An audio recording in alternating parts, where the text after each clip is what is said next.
and welcome once again to the Spouter-Inn. I'm Chris. And I'm Suzanne. And recently I read Beatrix Potter's The Tale of Peter Rabbit. And I reread Edmund White's Forgetting Elena. So listeners, please get yourself a comfy drink, pull up a seat, and join us for a conversation about these books and more here at the Spouter-Inn. Ho-dee-oh-ho, ho-dee-oh-ho, ho-dee-oh-ho. You know, it's summer. I've been traveling. You've been traveling. We've both been over in Europe for a bit. And I've been thinking about other languages. Not that other languages don't exist here in North America, of course. But, you know, both of us have studied a bunch of languages sort of academically and also for our own personal pursuits. How often do you read for fun, not for work, but for fun, works that are not in English? It's a really neat question. You know, like the reading for work, I mean, that's just sort of utilitarian, like a thing is in another language, so you just deal with it as best you can, right?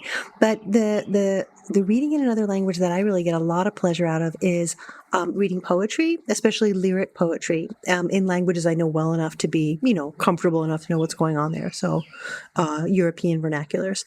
And I especially like reading I like German literature a lot, like German poetry a lot. And one of the things I really like to do is to play around with translating it, like not for any real purpose, but just like the pleasure of translation, just like what is it like to try to bring it over? Oh, interesting. Yeah. No, absolutely. How about you? I totally get what you're saying about the pleasure of just idly trying to translate it, especially if you are, I don't know, if I'm reading poetry and like lyric poetry especially, I often want it to have a kind of en face translation with the English on one side and the original language on the other. Same. So that I can confirm my language skills. I don't have to look up every last little flower name up or anything like that. But nevertheless, it also gives me something, you know, to push against, something to think, oh, that doesn't feel like it's capturing the original the way I might want to. Here's something that I'm noticing in the original. That is there a way that I could express it? And like, you know, that's fine. That translations are a reading. And we're all presenting our own readings of the text. And it's not suggesting that we think that the translation is necessarily lacking, just that there's always more to a text to be translated. Mm-hmm. I enjoy reading books in other languages. I've read a few novels in other languages just for fun. And I realized that I haven't done it in a while. And I feel like I sort of go for a long period.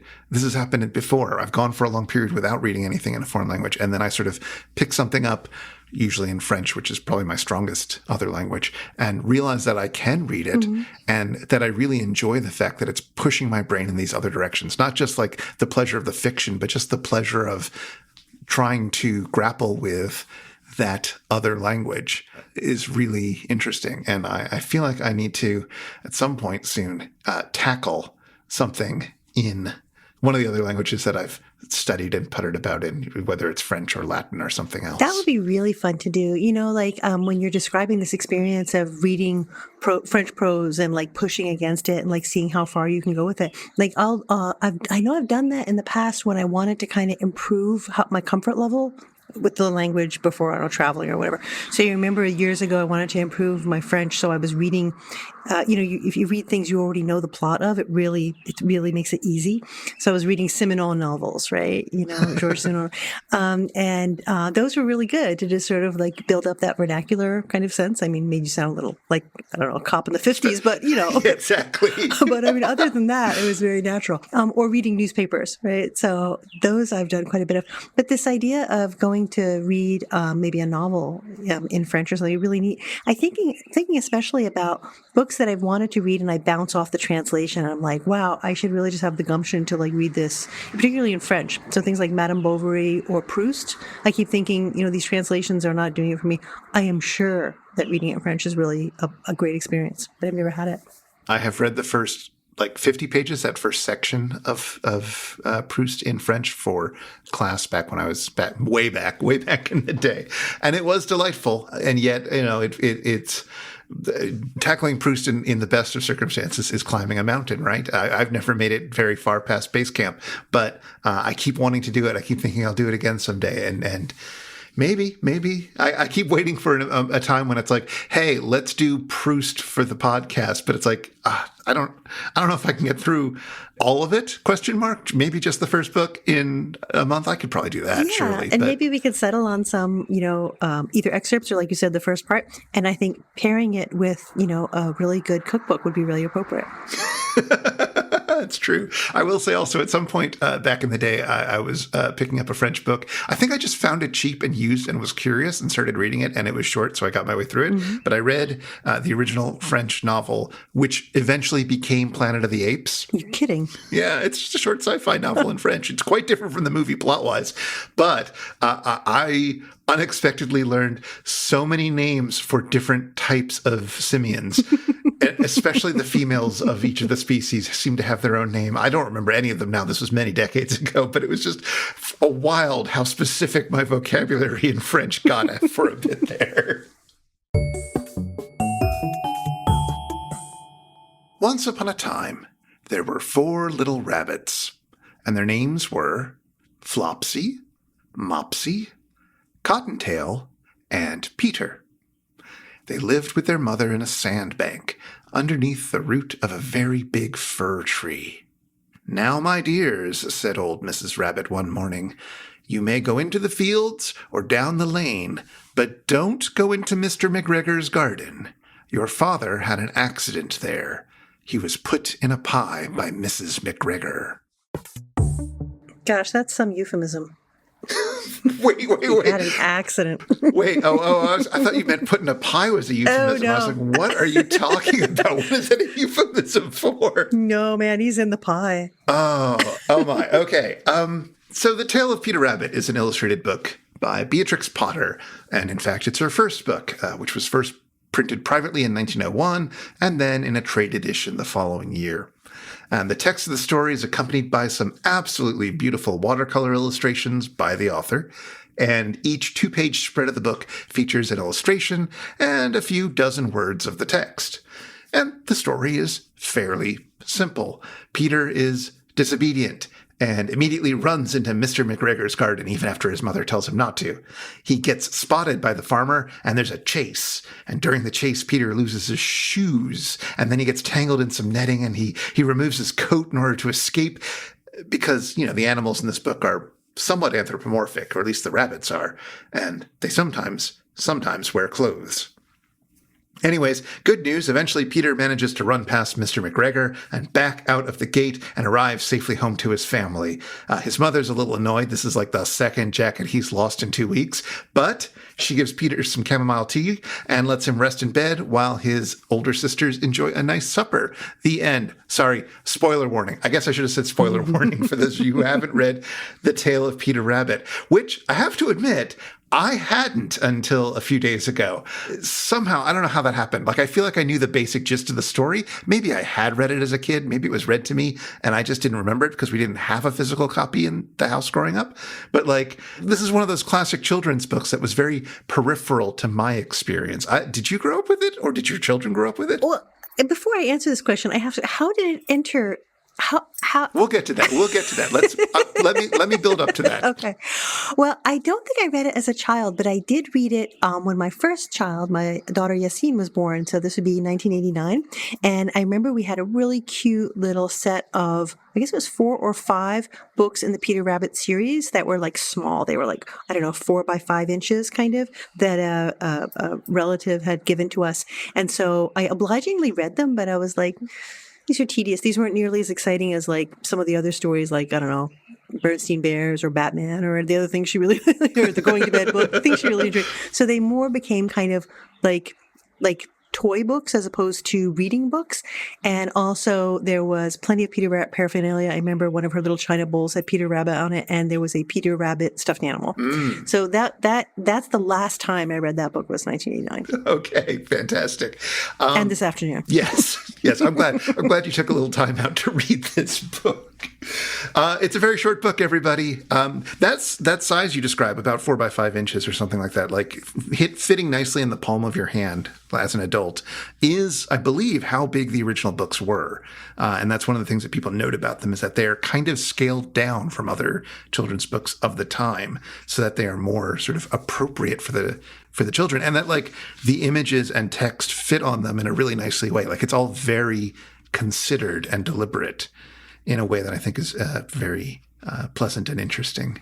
And the illustrations are beautiful. The illustrations are so good. They're these just delicate watercolors. I believe the original private printing was just black and white, except maybe a frontispiece. But they did a special watercolor and figured out a special printing process to make it work when they published it in the trade edition. And it's just delicate and gorgeous. Like, not too delicate, though. Like, it's rich and delicate at the same time. The gentle browns of the woods and greens of the woods and the garden and so forth. And then Peter is wearing this blue coat, and his sisters are wearing these like red shawls and so forth. And I don't know, it's just lovely. Beatrix Potter, in fact, started off being really interested in science and developed her artistic skills in order to like better observe nature.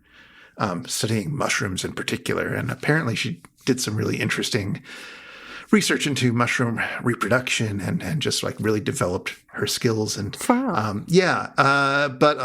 she lived in sort of Victorian and then Edwardian England. And so she wasn't allowed to go to university, wasn't taken seriously as a researcher, wasn't allowed to be part of scientific intellectual life, because she's a woman.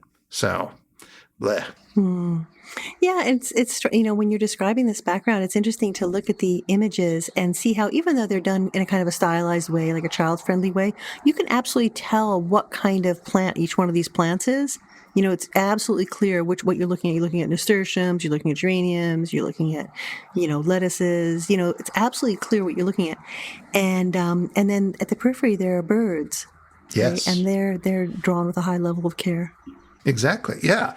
She's absolutely interested in like the natural world and observed reality, as well as the tradition of illustrating fantasy books for children. I seem to recall that she had a copy of Alice in Wonderland and liked it for the illustrations and didn't really care about the book itself, but had a lot more fun trying to figure out what was going on in the book by looking at the illustrations, was the sense I got. Which, fair. Like, I mean, I love the text as well, but like those illustrations are magnificent, totally valid. I don't want to present myself as somebody who is in any way an expert on Beatrix Potter. This is like me quickly researching things because, as I said, I have not read... I had not read any of these books before. I did read a few of her other later books because The Tale of Peter Rabbit was an immediate success and was huge.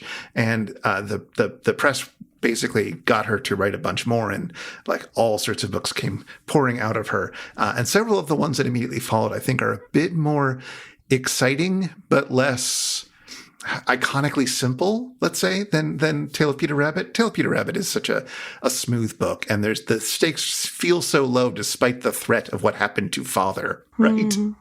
And there's a mention of Benjamin Bunny in here, isn't there? Like, there is definitely a book about Benjamin Bunny, but that must come later, right? She must write that one later. Yes. Okay. So this started out as a lot of stories and illustrations that she would send in letters to a former governess, I believe, who had a kid who was very sickly.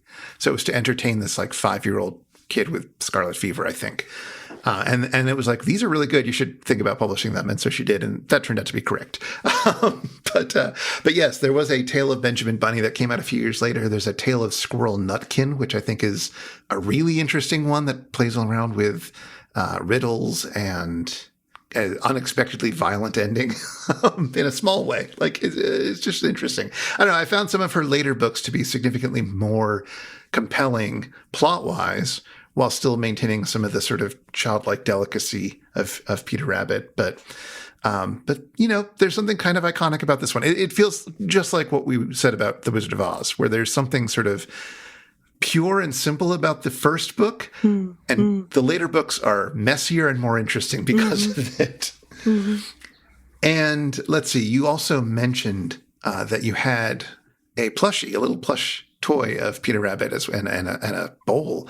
And a year after the book came out, it had done so well that an officially licensed plushie of Peter Rabbit was made. Wow. this is the oldest officially licensed character. Huh. This is the beginning of all of that. Oh my gosh. The empire of stuffies. Of everything, of Star Wars, or of everything, right? Disney. It comes from Peter Rabbit, of everything Disney did later. Peter Rabbit started out. So like, it's a wildly important book in a certain way. It's one of the best-selling books of all times. It's been translated into dozens of languages. It innovated merchandise. It's fabulously historically important in terms of changing how we interact with characters and intellectual property and all that. And so it feels like it should be talked about more in contexts like, our little podcast.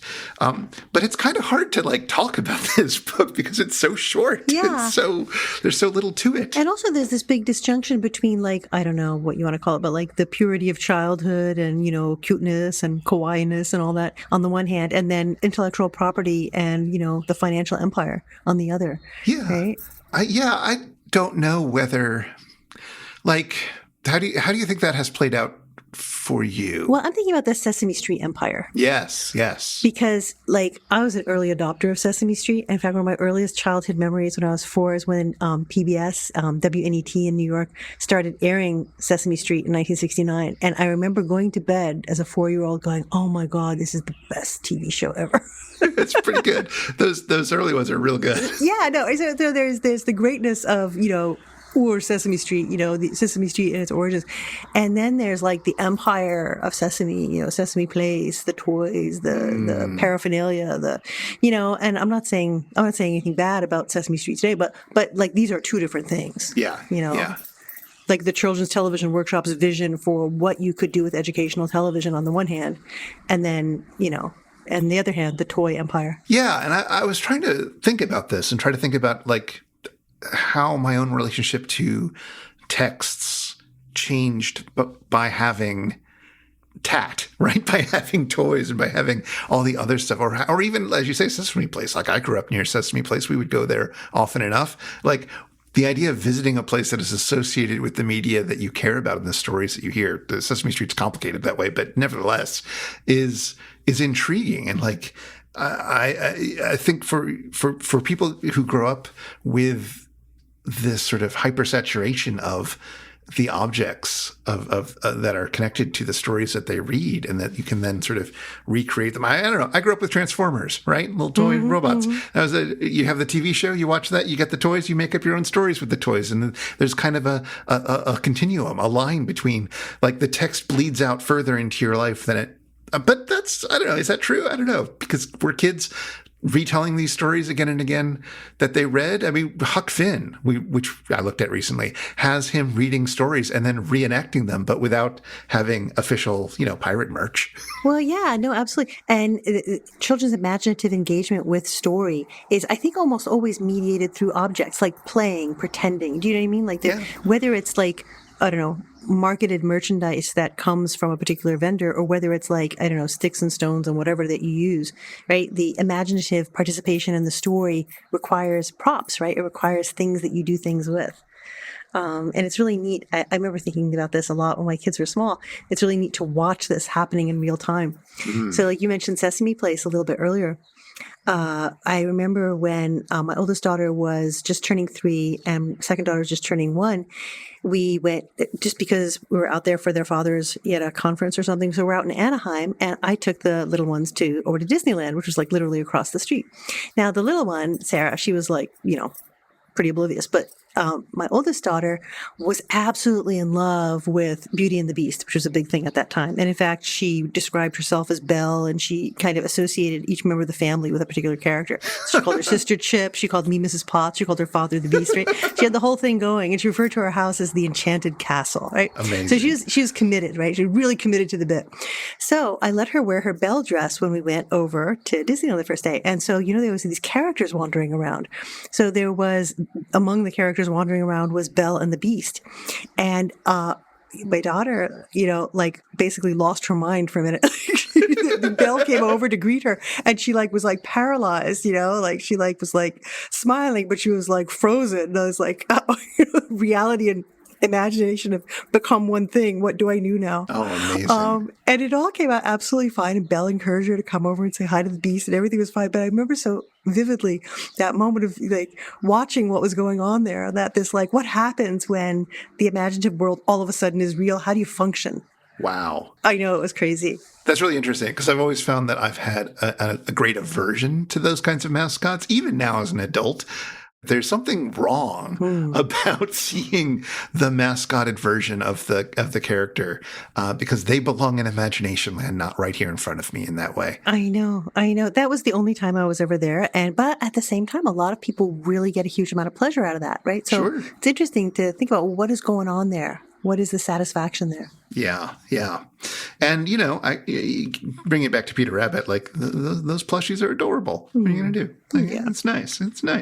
All right. I want to try to do a little bit of close reading of this text. Yeah, definitely. Because there is some interesting stuff in it. Yeah. And I know that there are scholars who have worked on this, and I did not dip into their work, I'm afraid. But let's see what we can do. The first image we get is a very naturalistic picture of bunnies living underneath the tree. They're not wearing clothes. They look like normal bunnies. They're sort of in bunny positions. They're on all fours and whatnot. The sort of mama bunny is turning her head towards the camera, so to speak, or towards the painter in this case, I guess. But otherwise, all the other bunnies, all the little bunnies are just sort of looking in different directions. One of them is crawling under it, so you just see his little bunny butt and tail and so forth. You turn the page and to the part where the mother is explaining to the kids, don't go out, and they're all wearing clothes. They're standing bipedally. They're wearing clothes that are very gendered even. And it's such an interesting choice. And I got really into the question of like, who is wearing clothes when and why? Who is standing bipedally and when and why? And like the major part of the plot is Peter losing his clothes, right? And when he's running away after he's lost his clothes, he's doing it on all fours a lot of the time. Like he's much more bunny-like when he's not wearing clothes. Whereas before that, when he first encounters Farmer McGregor, he's standing bipedally. Like his back is to us, and we sort of look on to Farmer McGregor, who's looking at him. And, they're both dressed. And it's like, okay. So like there's this human but also animal status, and it's flickering between the two. And I'm not saying this to call it out. In fact, I think it's completely appropriate in this fairy tale kind of space for the animals to move in and out of how human they are. Yeah. Just adding on to what you were saying, that disjunction between the first two images is really sharp. I mean, it's not even just that they'll have clothes on and are standing up on their hind legs.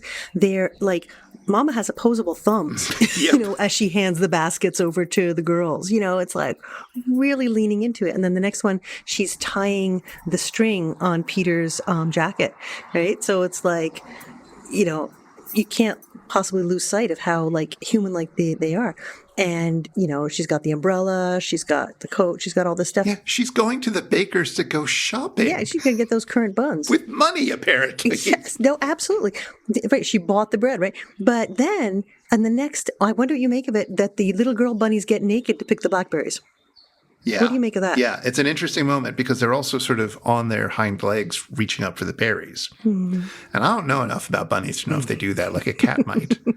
Cats could do that, so I could see that. And I trust that Beatrix Potter knows, but like that doesn't mean anything in terms of how true to observed reality this image might be. I don't know how bunnies go for that. It could be also that they're taking off their lovely pink capes in order not to get any blackberry juice on their capes, lest Mama have to do wash. That's also possible, yeah. I mean, one of them is still holding a basket in the background, so. Yes. So, but you're right about this oscillation, right? Yeah, exactly. Also, like when we meet Farmer McGregor, who is the bad guy, right? He's the one who is sort of the thing that we're worried about. He's the person who's going to be doing the chasing of Peter throughout most of the book. He is the one who ate. I mean, Mrs. McGregor was the one who baked the pie, but Mr. McGregor ate it as well. The depiction of him, he's an old man with a big white beard and little round glasses. Yeah, he doesn't look too evil. He doesn't look evil at all. No. And when he's chasing Peter around, like the chase comes to an end because he gets all winded. He gets tuckered out before too long. And this little rabbit, as you would imagine, can easily outrun him. So like there's an interesting level of non-threateningness to this threat. It's just threatening enough for a children's book, I suppose. But I say that knowing that his father was eaten. Exactly. The danger is real. Yeah, and I'm aware that Grimm's fairy tales were more, violent and so forth. And there's a long history of children's literature mentioning that kind of violence, especially parental violence. But it's just wild. It's just wild to see these tensions between how dark the background is and how not dark the sort of lived reality is in Peter's adventure. Mm-hmm. I also think it just back on the clothes thing. Peter loses his clothes, but there's no sense of this being a nakedness thing. No. There's nothing embarrassing about it. There's nothing prurient about it, of course. But it's just, now he doesn't have his clothes, and he's lost his clothes that his mother, had to buy. Yeah, and all the other animals that are not rabbits, they do not wear clothes, like mice and cats and birds and all that business. They don't wear clothes. Yeah, not in this book. Right. So that's what I got. That's what I got in terms of analyzing this. What do you make of the end? There's this real contradiction between Peter, who gets in all this trouble. He comes back. He's exhausted. He passes out. She's cooking. She's like, oh, God, what has he done now?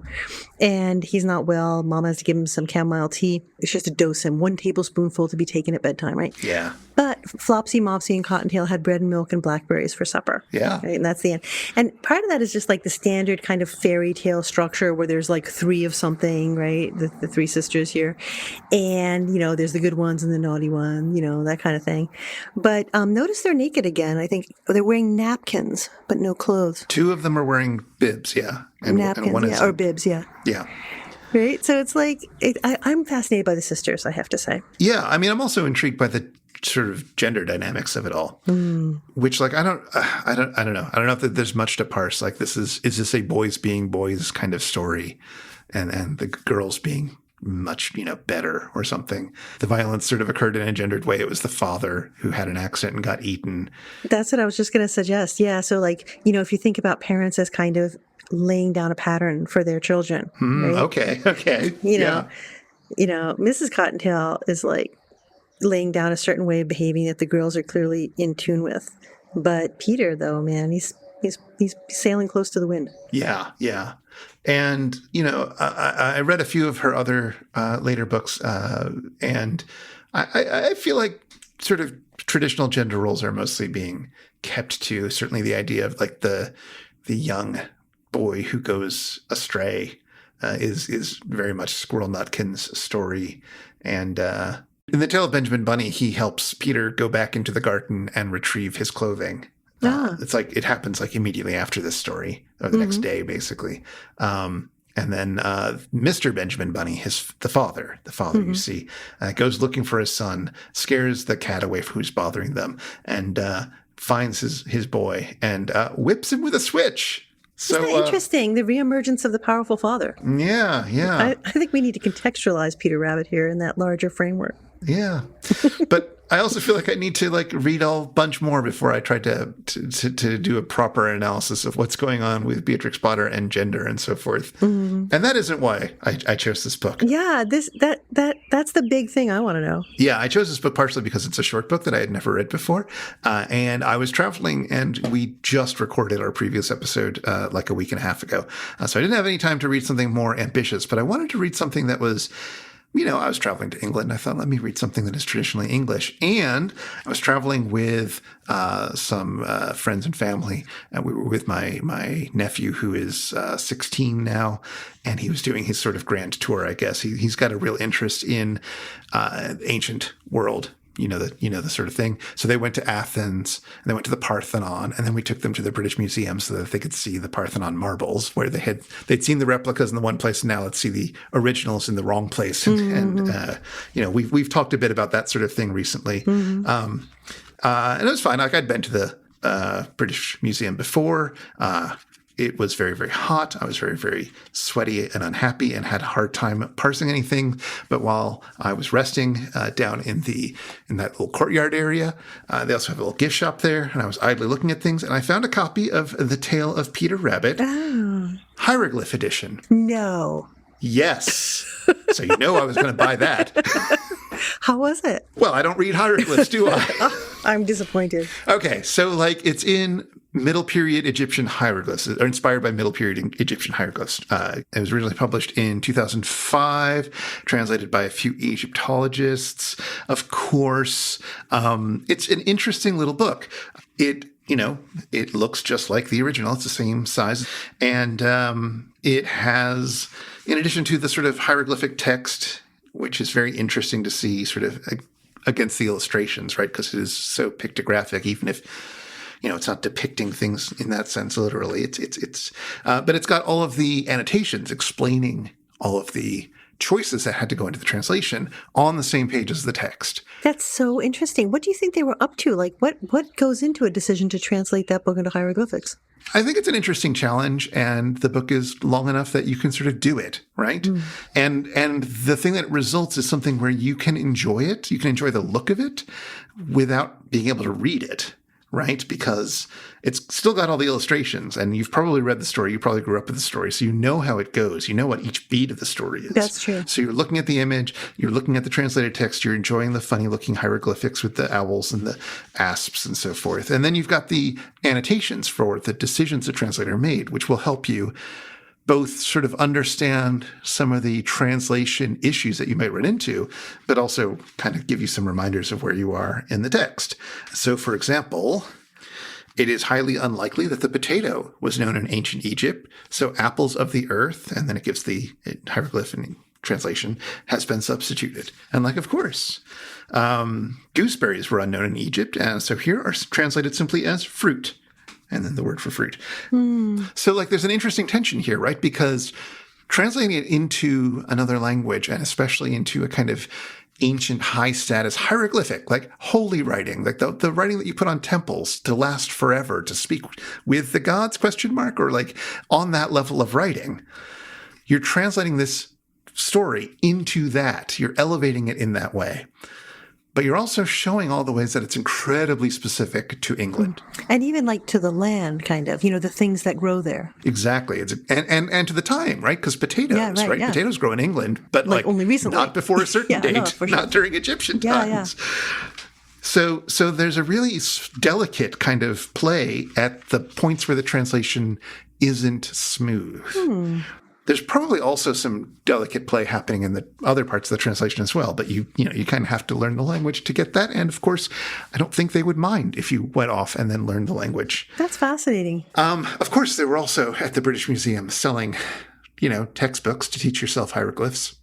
And obviously, you know me. Of course. Obviously, I've been tempted multiple times to think about doing this. I did not buy them. I did not. I was like, I can get these anywhere. I've never seen the hieroglyph edition of The Tale of Peter Rabbit, and it's small enough that I don't mind putting it into my luggage. But I'm not going to buy a big textbook for a language that I may or may not want to dabble in.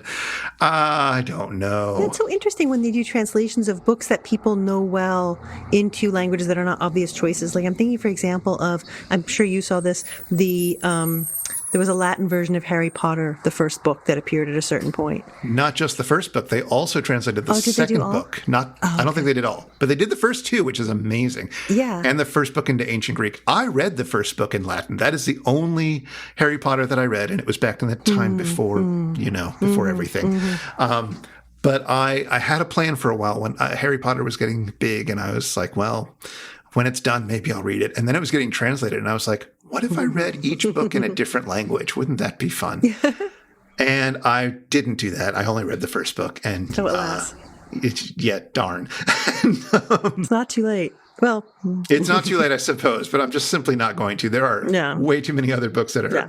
But the reason I was thinking about that is because one of the sense I had of it was that it was a book that would be definitely of interest to people who knew some Latin, who were, because the narrative already, you kind of can make it through. Like we were talking earlier about facing page translations of verse, for example, right? Exactly, yeah. But with the hieroglyphic version of Peter Rabbit, that's a really different kind of situation. Yeah, you know the story, but how many people are going to pick that up having a working knowledge of hieroglyphs? Probably not too many, right?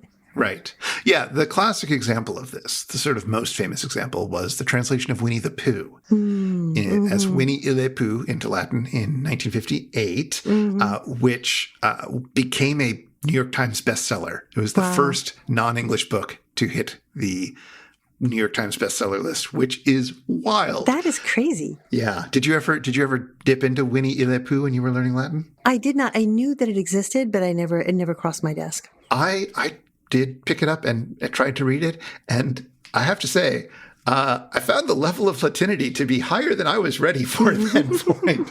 Most of these books that are translated into Latin do it in a fairly approachable manner, often to the detriment of their Latinity, as if you want to be snooty about it. Certainly the Harry Potter book was like that. I read it much later than I tried to read Winnie the Pooh, like when I was in grad school, and I was not terribly fond of its Latin style, so to speak, but fine. It's fine. It's okay. It's okay. It does the trick. But like that was part of the reason why Winnie the Pooh was translated into Latin to begin with, because it would be a story that people were familiar with, and it would encourage students to read longer pieces of Latin without having to stop for a dictionary all the time, or without having to worry about it, or, like read it as if they were reading a primary text. With Latin and a lot of other dead languages, so to speak, you're reading in order to translate, like you're constantly translating into English to prove that to a teacher that you're understanding every single nuance. And you're rarely given the opportunity to sit back and read, which is probably a better approach for a lot of times. Well, because you can take pleasure in it, right? You can just sort of forget what the end goal is and enjoy the ride. Exactly. And that can make you feel more comfortable and more fluent in the language. You won't be surprised to know that The Tale of Peter Rabbit has also been translated into Latin. In fact, it was translated a bunch of books were translated after the success of Winnie the Pooh, The Little Prince, and Alice in Wonderland, and Tale of Peter Rabbit, and so forth. I did poke into the Latin translation. It seems fine. It seems good. I don't know. It has also been translated a few more times now that it's out of copyright, because it is, again, the right size for this kind of exercise. If you want to translate a text into a foreign language, this is a good one. And because it is pretty, because of the illustrations, there's a kind of coffee table vibe to it all. Like, this little hieroglyph edition is a lovely curio to show to people and open them up and say, oh, it's in hieroglyphs, but it's Peter Rabbit. Like, that's just lovely. It's a lovely reaction to get to have. And so, like, there's a market appeal to this. And like you were saying earlier, that lovely kind of oscillation between word and image, right? I mean, there's the watercolor illustrations, but then there's also the image quality of the hieroglyphs, right? Exactly. So I don't know if there are a lot of other texts that have been translated into hieroglyphs. Certainly we have more Latin words than we do Middle Egyptian words, I believe. But I hope there's a few more. And, I don't know. I like this. It's a gimmick in many ways, but it's a gimmick that I find pleasing. So it's charming. Where's Elena?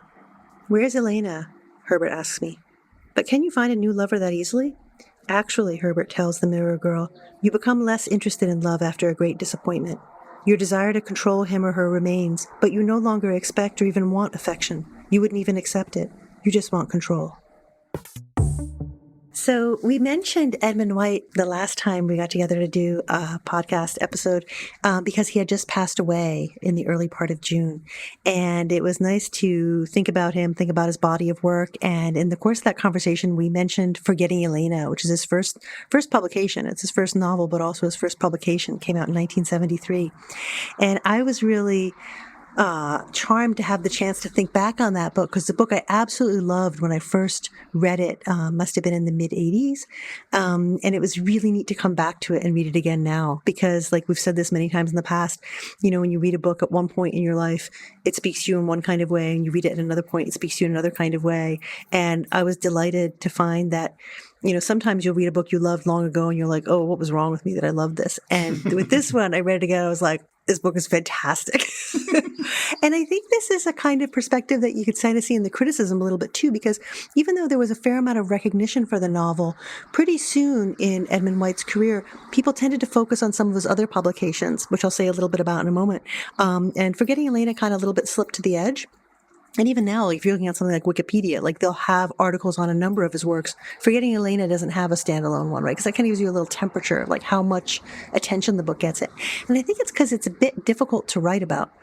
And yet, especially with his recent passing, Forgetting Elena gets mentioned over and over again. So I think it's something that's kind of coming to be seen as even more important than it was in its own day.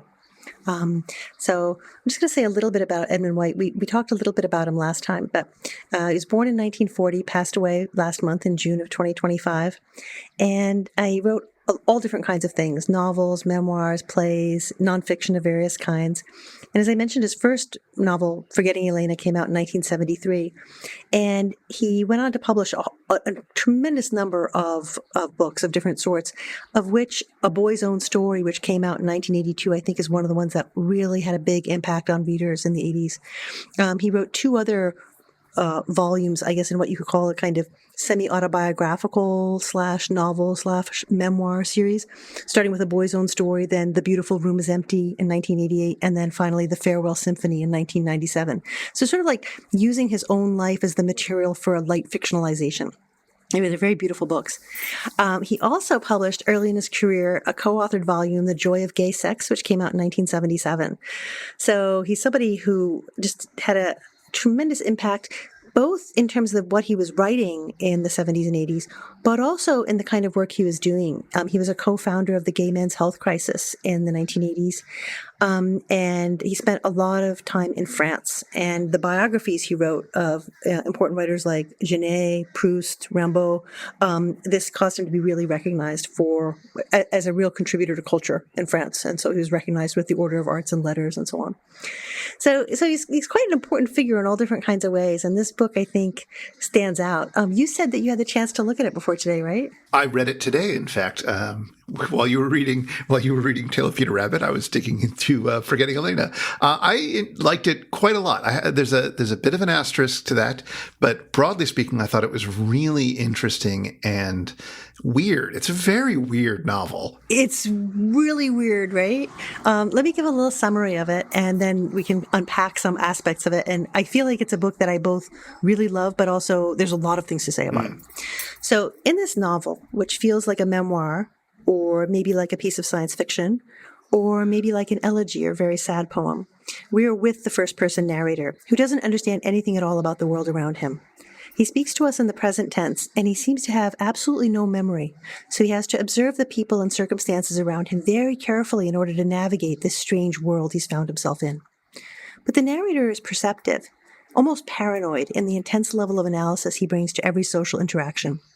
As he begins to learn more about his world and to figure out his place on the island, just the only thing we know about the place he is, the island, he also learns which people he's connected with, and he begins to learn how he knows them. Among the most important of these people is Herbert, a man who dominates those around him in a seemingly effortless way, and Elena, whom the narrator both discovers and remembers in the course of the novel. This book is sometimes read as a satire of gay life on Fire Island in the early 1970s, but it's also funny and enormously sad, both of these things at once. And reading it this time, I thought it is not at all a surprise that Nabokov admired this book so much. It has all these features that I think would really resonate for him. So tell me about your reaction to it, and then I'll say a little bit about, I don't know, what this book has felt like to me over time. So I think the most compelling thing about the book to me is that opening gimmick or gambit or however you want to put it. It's wild. It's so interesting. So it's very common for a novel, especially a novel that is taking place in an unusual world, in a fantasy or sci-fi scenario, let's say. And I also got fantasy / sci-fi vibes from this book, even though there is nothing about it that is literally fantasy or sci-fi in the typical sense. But so the common trope is to have the fish out of water, to have somebody who doesn't know what's going on, who's learning about the world that they're in so that the reader can learn along with them and be either gently introduced to the world or have somebody who will ask the question, what is this? So that the author can answer or the characters in the world can answer. It takes that idea and just cranks it way up. Way up. So up, so far up, where like there is a sequence where he is doing some yard work. Mm-hmm. He's wearing a swimsuit for some reason. Mm-hmm. And he gets an erection and he pulls down his swimsuit and he looks at it and it is absolutely unfamiliar to him. It is he describes it like he's an alien who is seeing a strange mechanism, like he's seeing a compass for the first time or something. I don't know. And he's just like, what is this? And he's describing it in all these ways. It is such a wonderful defamiliarization of something that feels like it should be very familiar. It really pulls through this sense of, I have no idea what's going on. Even his own body is unfamiliar to him. Yeah. And what's kind of neat is we don't get that passage about the defamiliarization of his body until a little bit later. Like, it's like, I think in the second chapter, or at least it's a little bit further along. And because we're set up for it in this really interesting way by, in the first chapter, he's living in this house. He wakes up. He's trying to figure out, who are these people? What is going on? What am I supposed to do? Right? The opening lines, I am the first person in the house to awaken, but I am unsure of the implications. I can't be absolutely certain, of course, whether everyone else is still sleeping. But the other two men in the room are breathing heavily, and their hands are stretched out. Their closed eyes are ringed with puffy circles, and their lips are softly parted. And then he goes on, like, trying to figure out, can I get up? Will anyone hear me? What impression will it make if I go to the bathroom now? And then he makes, after much agony, he decides to finally go to the bathroom, and so on. Like, it's like, I don't know if you had this experience, but those of us who have experimented with, hallucinogenic drugs at points in our earlier life will recognize this experience of like, okay, how do I open the doorknob? Yeah. Right. I mean, some of that going on there, right? There's like this utter lack of intuitive understanding of the things that we do all the time, right? All the things you learn to do early in life, and you should be able to do them, no problem. So it's like that. But as you said, it's also like this like science fiction like scenario where he's in a world that he doesn't know, and he has to therefore watch and infer. He has to figure out the implications of everything. And in that whole first chapter, right, it's I think incredibly funny, like of how he does this, right? It's like he figures out pretty rapidly that there's a hierarchy, that Herbert, who's the person who's first named in the book, is clearly important. He says, Herbert, although often silent, unmistakably rules the cottage and may possibly be an important official, right? He's like trying to figure out what's the implications, right? And he has to figure out, how to manage in the bathroom. He has to figure out which clothes are his in this household where each person just has a drawer. So he's trying to like negotiate this world. And so when we get to the defamiliarized body in the next chapter, it's really interesting because we're suddenly realizing how far his lack of knowledge goes. Like, it goes even farther than we could have imagined because it involves his own body as well. But we also get this really interesting moment at the end of the first chapter before the defamiliarized body happens, where they're at a party at the hotel. It's very fancy. An elaborate thing happens. And there's just this little moment that they see in the middle of a performance where a young boy sort of pulls on his collar and touches his clavicle. And this is a thing that both he and Herbert noticed. And therefore, it's time to write a poem. I know. I knew you would love that. I laughed out loud when I read this part. It's so good because then, he's again trying to figure out what to do right now. So he lets Herbert write the poem first so he can figure out, what's the meter supposed to be? How long is it supposed to be? What sort of style are we doing? And Herbert writes the poem and he looks at it and is like, that's not a very good poem. Not terrible, I thought, but strained and unmusical. The work of a well-educated man devoid of talent. Whoa. Exactly. And so he sets about writing a poem, which he intends, and maybe you've got the line right there, to be less impressive to somebody who doesn't know poetry, but more impressive to somebody who does. Yeah, he says, I felt under great pressure to better it, but in such a way as would be apparent only to another poet. A poem that would strike Herbert as actually inferior to his own offering. Each line trochaic pentameter with a masculine ending, a rhyme triplet. Why must there be a messenger standing there? Right? And so he's like anxious because there's somebody waiting there for his poem. So he's like, all of a sudden, he's like, not this passive, weak figure, this like bewildered, like vulnerable person. All of a sudden, he looks quite different. What do you make of that? Well, first off, I thought it was amazing. Just in terms of this moment that's like, let's stop all the action and let's talk about poetry for a bit. And let's talk about these like very fine details, this appreciation of the texture of the language that goes into enjoying a poem and also thinking about what people who, probably have enough of familiarity of poetry because it's a part of their world, but don't have the musicality of it and how they might think of it and what they might notice and what somebody who has a deeper sense of poetry might notice. And like, did it accurately. It was a good analysis of what was going on. And I was like, wow, you don't really see this too often. But also, what is this person who doesn't know anything about anything? Why does he know this much about poetry? And it was a clear signal that like something more complicated is happening here. There is a history to this guy, even if he doesn't have access to it. Exactly. It's almost like muscle memory, right? Which comes out, I think, when he's doing the, raking up the pine needles as well. Like there's things he knows how to do, and he doesn't know why he knows how to do them. Right. Right. And so that's one aspect that's going on there. It's really giving this incredibly important insight into the narrator. But then also it's giving us like this very funny sense of like a culture in which people are like such incredible poseurs that they're like, oh, I must write a poem.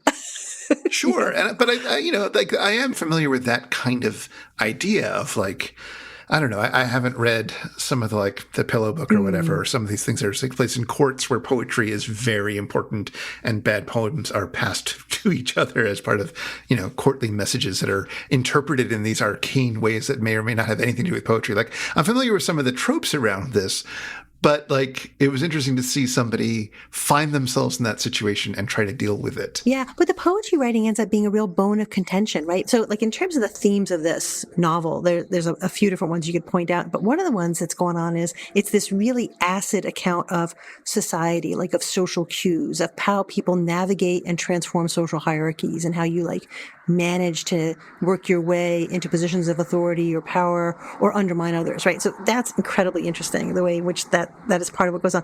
And the poems, the writing of poems, like the performative writing of poems as a means of social interaction and status acquisition is like a big part of what goes on. And so there's this to and fro, like when the narrator is with Elena, whose name he still doesn't know at this point, she says, well, what would happen if we just like sort of change things? And so we didn't have to write these poems all the time. Maybe just every night we should just get together, write half a dozen poems, put them aside. And that way during the day when we get asked, oh, write a poem, we have something to pull out, this whole poem thing is kind of mocked. And it comes back again. I don't know if you noticed right near the end when spoiler,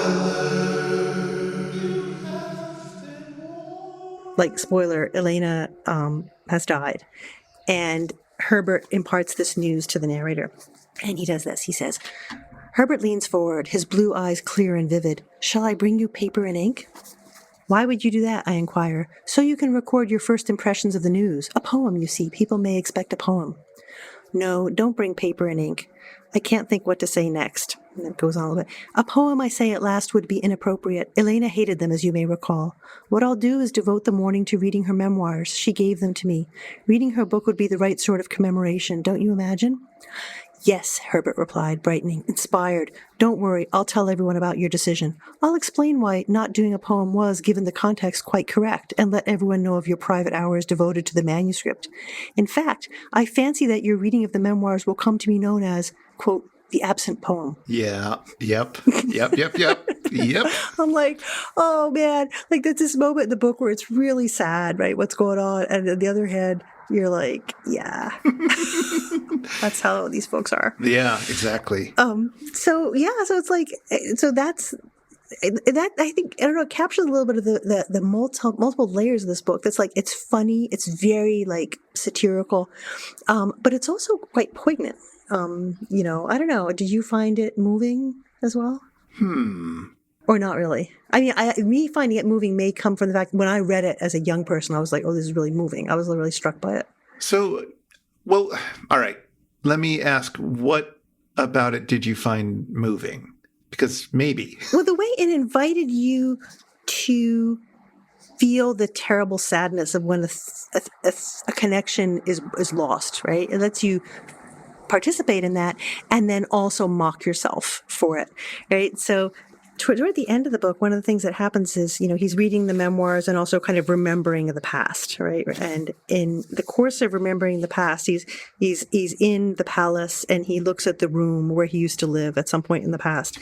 And he recalls being in that very same room with Elena. And so he sort of describes this, and he then describes a song she sang at the time, which is, he says, about a man who loved a girl years ago, but they'd parted. And then he finds himself one day standing beside her, blah, blah, blah. He tells the whole narration. And then the man recalls how happy they were for 2 years in their little room, though it was always raining outside. He left her one day. He doesn't remember why. And then you get to the end, and it's like, as he's about to go up the stairs, he feels a little hand on his sleeve. She's returned. Then there's a quote, "You have such sappy taste in music," Elena said, putting the straw hat away. And we pull our clothes on and sneak out of the house. So there's something really complicated going on there. Like he's remembering a time that he hasn't been able to remember before of when they were together back at this old place. And he's remembering her singing a song that at the time he was moved by, and she made fun of him for it. So it's like this really weird nested understanding of what it can be to imagine you're in this, I don't know, transcendent, I don't know what it is, in this space that you imagine will last forever, this happy bubble that you imagine will last forever. And you, even at the time it's happening, you kind of can look at it and see that it's not real. Mm-hmm. Right? I don't know. So I'm always a sucker for that kind of thing. this idea of something that you can have and not, you can and cannot have. And so I felt, so that aspect of the book for me was like really pushing my buttons. Yeah, interesting. That didn't do as much for me, though. Your feelings are totally valid. The thing that really got to me about this book was, as I guess I've already described, that depiction of somebody navigating a world that they don't understand the rules to. Yeah. Because I've certainly been that person. I spent quite a lot of my youth as that person in situations where I didn't really know what was going on, and I was trying to hold back, observe, and then figure out how to join in. Mm-hmm. And something about, like, again, dialing that up, emphasizing it so heavily, and paying so much attention to that feeling. Really, I don't know. I guess I'm a sucker for that sort of thing. I feel like I've read a few other books where the characters are similarly sort of not fully aware or trying to understand what's going on and struggling with it in a way that seems effortless to everyone around them. And, you know, that is such an interesting position for a narrator to be in. Mm-hmm.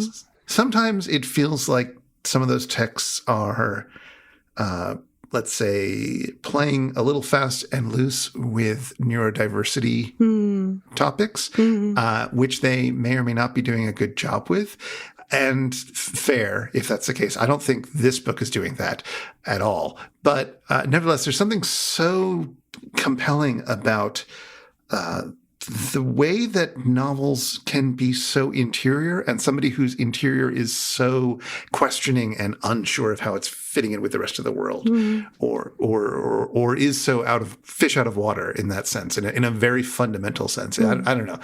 That really, I just loved being in that questioning world. I loved being in that. I mean, the sex scene is amazing. I know. The sex scene of somebody who's just like, clearly wants to be having sex with Elena. You know, he clearly wants to do this, but also is just like looking at her body and being like, what do I do with this? That bit clearly is like the counterpart to my thing. Mm-hmm. and you know, is doing it. It's like, is this going to, I forget the line, but it's like, is this going to keep going until we're too tired to continue? Like he doesn't know the sort of typical ending of typical male-female sex. And it's like, oh, this is amazing. This description is like, it's just like seeing this sort of thing with fresh eyes, I think is part of the appeal. And one of the things that strikes me when you're describing that is the way time functions here, you know, especially in those scenes where we're witnessing this narrator trying to figure out how to navigate the world in real time. So like the sex scene is a really good example of this. And also in the first chapter where he's just negotiating how to use language. When somebody uses the phrase, "Tonight I'll give you fashion back." I made a mental note of back and give you fashion and resolved to try them out when I'd be chatting with another newcomer, if that's what I am. Once the expressions fitted easily into my conversation, I would employ them with the other people, all the while remembering to emphasize the words slightly, ironically, since I suspected that hotel slang was considered amusing only as long as its impurity was acknowledged. Right? So there's an incredibly protracted account of what it is to think through what word choice might be appropriate in this company. So on the one and the same time, it makes me think about something like, you know, Henry James, you know, where like every last little thought process gets stretched out into like a paragraph and a half, right? But it also makes me think about, like you were saying, this experience as a young person where you're like, what am I supposed to be doing? Let me watch everybody else and see, you know, so like that sense of recognition like comic recognition of yourself. Yeah. Is also for me was really powerful. Yeah. But I was saying about time, what's happening is this slowing down seemed to me like a really interesting and important feature of the novel as a whole. This way that you like just it just like pulls you backward and doesn't let you leave the particular moment you're in. That was really weird and interesting. Yeah. Especially towards the end of the novel. There's a whole moment where things get very abstract. And I couldn't really follow it for a few pages. I mean, I kept on. It was fine. We were heading towards the end. I wasn't too worried about it. But like stuff was happening and I was just like, I don't know what's happening or why. Well, it's hard to know how much is he hallucinating or imagining and how much is he remembering. Because both of those things are clearly happening in that whole section. Yeah. And so it was a sort of, I don't know, discombobulated portion of the novel where things just lost any sort of tethering into a naturalistic fiction. And that's fine. I'm not even saying it was the wrong choice. It just was interesting to see that the novel sort of went there for a bit. Yeah, I feel like what it's doing there is it's unmooring the narrator, because, I was saying just a moment ago in terms of time in this novel, there's two different things going on. One is the slowing down, right? So we like moments are just become almost like they're in molasses or something. And you really have to go, bit by bit by bit through the process. But the other thing that happens in this book is this kind of cyclical notion of time where we start from being with this narrator who doesn't know where he is, who he is, what's going on, like nothing. And then it moves through this experience of remembering and discovery until it all falls apart in this like incredibly like unmoored kind of section at the end of the book where things increasingly fall apart for him. So, this is like that section you were talking about where it's kind of hard to tell what's going on. He says, I'm gliding at a comfortable 40,000 feet. I reach the detached residence and proceed beyond it, across the plain of marbled black sand and scrub foliage. A scene other than the one I face, marbled sand, a distant rim of dunes, scabrous underbrush, unfolds in a space I couldn't identify. It's afternoon. Someone is playing a drowsy piano down the hall. A bell rings, the sound of scraping chairs and girls' clear laughter. Someone walks briskly toward me, shoes sounding the tile. She approaches, she smiles. It's Elena. A piano plays scales 5 or 6 rooms away. The scales break off unfinished. The piano undertakes a melody. Bell, scraping chairs, laughter and steps. It's Elena. So there's this weird like recursion kind of, and then he, basically completely forgets, so that when you get to the very end of the book, he's invited to say something at her funeral. And he says, I look around at this string of strangers and wonder what this man expects from me. Is there a dead person in that box? Am I a newcomer to the island? I remember nothing. Who is Elena? Yeah. Right. So it's like we're exactly where we started. Except she's gone now. And a few paragraphs earlier, he knew everyone. He remembered all of his context. Yeah. Everything was accessible to him. Exactly. And then as soon as this emotional point comes, everything is gone again. And so you wonder, is it a cycle that goes on and on? Is it a singular set of events? What is the nature of time for this guy? Yeah. And I appreciate and enjoy the fact that it doesn't get explained. No. And I guess this is where I would segue into some of my criticisms of the novel, maybe, which is that I think too much does get explained. The last chapter in particular attempts to resolve a lot of things. I know, it's so confusing. It's very confusing, and I also don't think it's very satisfying. I don't think Elena's death is very satisfying. And it feels like it comes out of nowhere, and it just happened to help the book end. Yeah. And I didn't like that. I think that has a lot to do with the, it's quite allegorical in some ways, right? Not to push it too hard, but you even see personifications appear now and then in the book. And I think one of the things it strikes me that this book, one of the things it's doing is trying to be an allegory of a particular social setting, like the Fire Island culture, the early 70s, and also doing all this other stuff, right, at the same time. And so that back narrative, like the explanation of what exactly is going on, why that fire happened, whose house it was, what the old code and the new code are, and the whole intrigue. I think that it's hard to appreciate that whole level of it being out of the context. It's a kind of funny comparison, but how with Dante's Divine Comedy, they started writing commentaries on it almost immediately. Boccaccio writes one of Dante's sons writes one. There's a whole bunch of them because within a generation, people are like, what is he talking about? Yeah, exactly. And so I'm wondering if, for a reader who was in that world, I wonder if that plays a lot better. Maybe it does. I don't know. I just felt like emotionally it didn't work for me.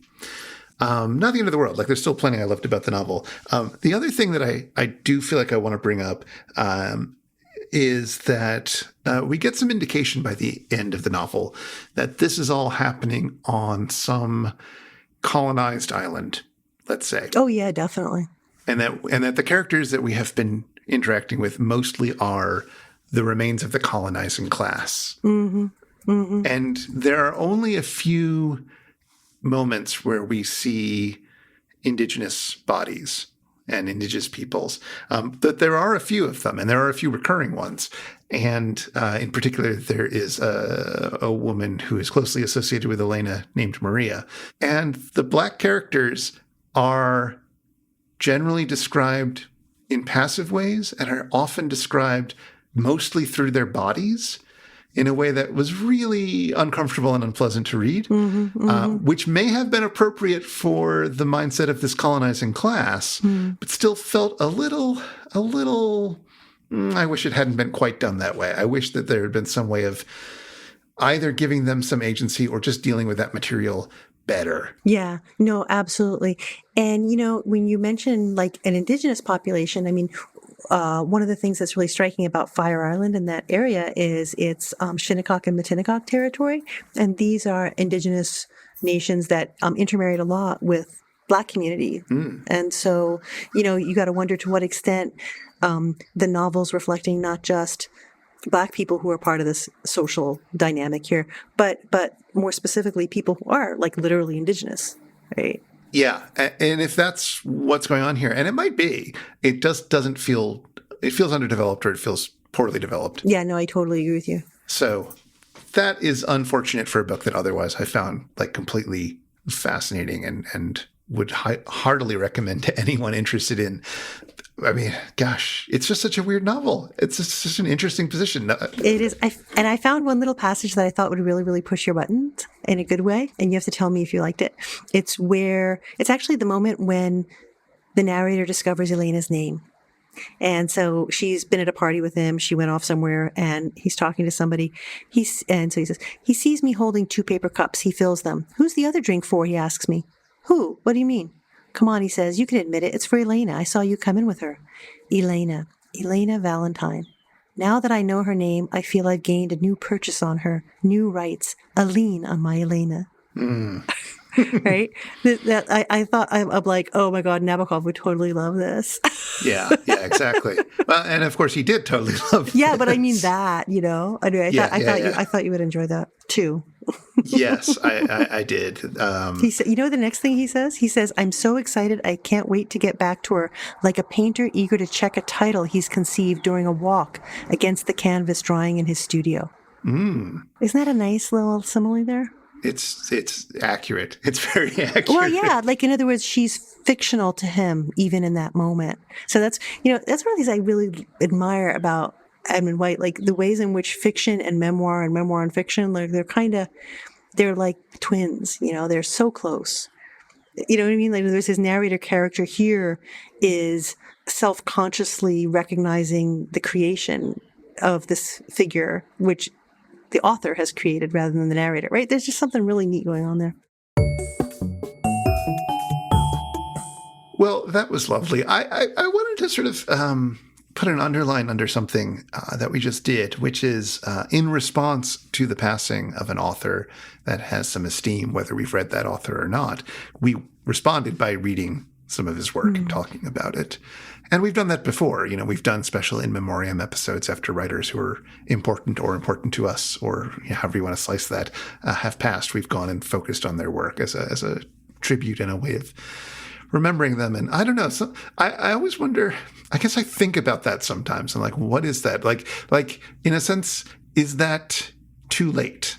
I mean, not too late, but like, should I have been reading this before? Why did I wait until he'd passed before I finally sat down and read this book. Yeah, maybe, but I don't think there's anything wrong. I think two things. One is I don't think there's anything wrong with seeing the passing of an artist or a writer as a reminder, as as an invitation, right? To read their work, appreciate their work. I think there's something really neat about it. And also, I think, it's a beautiful compliment. Like maybe it's better if it comes in their lifetime, but I think it's also meaningful when it comes when they're not in this world anymore, too. It's like people leave flowers on a grave, right? I mean, it's not like the person's there to receive it, right? But it's still a gift. No, that's certainly true. I wasn't feeling like we had done something wrong or anything. I was just having that moment of thinking about, that notion of carrying forward someone's legacy, I suppose, and thinking about them after they've passed versus appreciating them while they're alive, but perhaps at a moment when their star isn't as brightly shining in the sky, so to speak. Like talking about Edmund White now versus talking about Edmund White, let's say 5 years ago. Those mean very different things, I guess.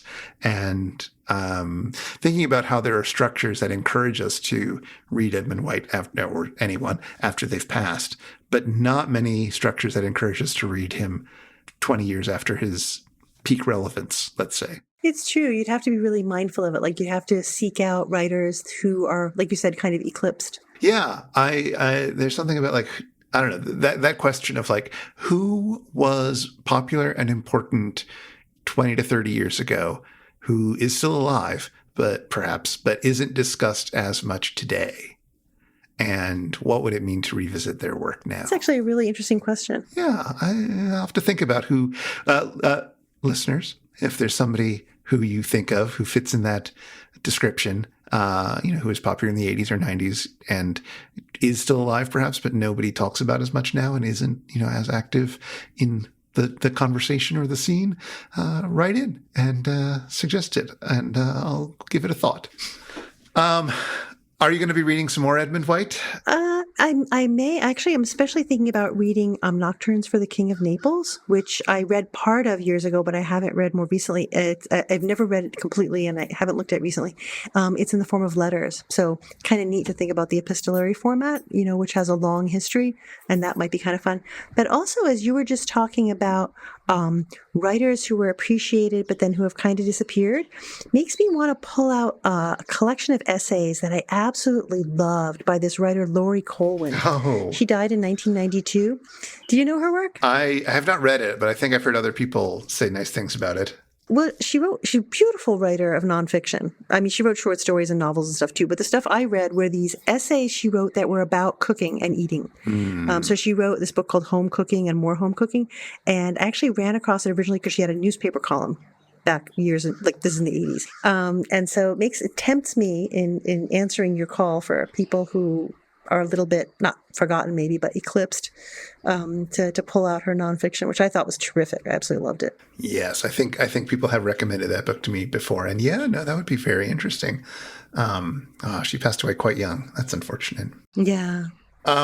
I was also thinking of rereading the Edmund White that I think that I read when I was younger, A Boy's Own Story and The Beautiful Room is Empty, just to see whether I in fact read them or not and how they read now. And also because, people say good things about them. Although it's true that like Forgetting Elena seems to be the one that I've heard most people talking about, which is very odd considering, as you say, it's felt like it was a bit forgotten, but like I was going to bookstores in London and Forgetting Elena was the one that was on the displays. Yeah, I'm so happy to see it not eclipsed, to see it sort of shining out there on the tables. Exactly. Anything else you want to talk about that's going to be coming up for you in July? It's going to be a little bit more traveling, so I'll report on that when I get back to Germany again. And other than that, just hopefully getting to the beach a little bit this summer and more reading. Speaking of which, we've talked about the Humboldt Forum a few times in the last couple episodes, and I have to say I was reminded by the British Museum and especially by the Tate Modern over in London. Both of them have excellent museum shops with a really interesting collection of books, especially in the Tate Modern. But, obviously, the book that I got, the Hieroglyph edition, was available at the British Museum. How's your gift shop? I love a museum gift shop if it's really well done. They have actually a fantastic gift shop. Maybe I can send you, I can send video or pictures of the gift shop at the Humboldt Forum and bring you some treasures. Ooh, always good, always good. Well, one of the things that's very cool about the gift shop, I mean, there's a much longer conversation to be had about this, maybe next time, but because the Humboldt Forum is as we discussed in a previous episode, is housed in the rebuilt palace, which was itself built on the site of another building that was there after World War II, the Palace of the Republic, which was a sort of East German government building. The gift shop acknowledges both the building that is there, and that is the reconstructed palace, and the old palace that it represents or re-embodies or whatever, and also the ghost building that's not there at all. Mm. So I would think, would really love the ghost building tchotchkes that they have there. Very good. Very good. Yeah, the thing that impressed me about the Tate Modern was that it wasn't just like, okay, there's interesting tat and T-shirts and all that stuff, and that's all great. And there was also like books of exhibits that they were having and so forth. But there were also just like a lot of books, a lot of weird books that people who like the kind of weird art that's at the Tate Modern might also like if they like books. And like, that's how these things should be done. There were so many weird little things. I was overwhelmed with choice. There were too many things that I was like, I've never seen this and I probably should have it. But there are too many of them and it would be too heavy to carry them all home and it's too hot. That sounds intoxicating. It was so good. That's what museum bookstores should be like. Have you been to the bookstore for the Metropolitan Museum of Art in New York? I mean, it was good. I don't remember it blowing my mind. It seems to be getting bigger and bigger and more voluptuous. So I think you might enjoy that too next time you're there. It had a pretty good art history collection, as I remember. I don't remember it doing any sort of interesting parallel lines or like supporting artsy or smaller presses or anything like that, which is more the Tate Modern's mandate than the Met's, I suppose. Yeah. But nevertheless, yeah. That sounds excellent. Museum gift shops are such an interesting and fascinating thing. All right, we should probably stop. Listeners, if you'd like to get in touch with us, you can email us at spouter@megaphonic.fm. We would always love to hear from you. And this show is made possible by people just like you supporting us on Patreon. Patrons get to hang out with us in a friendly Discord. You can find out more at patreon.com/megaphonic. Show notes with links for anything we've mentioned in this episode will be at megaphonic.fm/spouter/83. And the Spouter-Inn is one of the fancy little podcasts over at Megaphonic. So until next time, see you again at the Spouter-Inn.